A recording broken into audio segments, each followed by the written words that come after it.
মাগরিবের নামাজের পরে কারো সঙ্গে কথা না বলে একটি দোয়া 7 বার পড়লে আল্লাহ পাক রব্বুল আলামিন আপনার দোয়া কবুল করবেন, ঋণ মুক্তির ব্যবস্থা করে দিবেন, অভাব আল্লাহ তাআলা দূর করে দিবেন।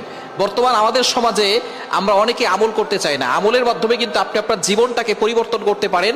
আমল দিয়ে যদি আপনি আপনার জীবনটাকে সাজান, দুনিয়াতেও শান্তি পাবেন, আখিরাতেও শান্তি পাবেন। নবীজি সাল্লাল্লাহু আলাইহি ওয়াসাল্লাম আমাদেরকে এমন কিছু দোয়া শিক্ষা দিয়েছেন যে দোয়ার মাধ্যমে কিন্তু আমরা সুখে শান্তিতে দুনিয়াতে বসবাস করতে পারি। নবীজি সাল্লাল্লাহু আলাইহি সাল্লামের কাছে অনেক সাহাবায়ে কেরাম বলতেন, ইয়া রাসূলুল্লাহ, আমার সম্পদ কম, দুনিয়া আমার কাছ থেকে দূরে সরে গেছে, ইয়া রাসূলুল্লাহ কিছু দোয়া বলে দেন। আমি ঋণে জর্জরিত হয়ে আছি, ইয়া রাসূলুল্লাহ কিছু দোয়া বলে দেন। নবীজি সাল্লাল্লাহু আলাইহি সাল্লাম তাদেরকে আমল বলে দিতেন। তারা আমল করে অনেকটা উপকৃত হতো, দুনিয়াতে তারা সম্পদের মালিক হয়ে যেত। সুতরাং আপনি যদি অভাব দূর করতে চান এবং ঋণ থেকে মুক্তি পেতে চান, অনেকে ঋণের জ্বালায় জর্জরিত হয়ে গেছে, ঋণের বোঝায়, ঋণের টেনশনে তাদের চোখে ঘুম আসে না। অনেকে লোন নিয়েছে, ঋণ পরিশোধ করতে পারছেন না।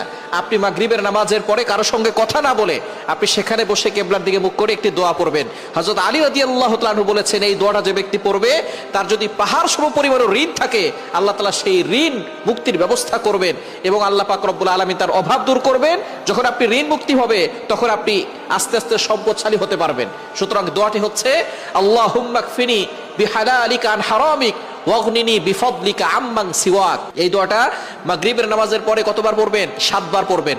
7 বার পরে আল্লাহর কাছে দোয়া করবেন, দেখবেন আল্লাহ তাআলা আপনার সকল দোয়াগুলো কবুল করবেন, আল্লাহ আপনার অভাব দূর করবেন, বিপদ আপদ থেকে আল্লাহ হেফাজত করবেন।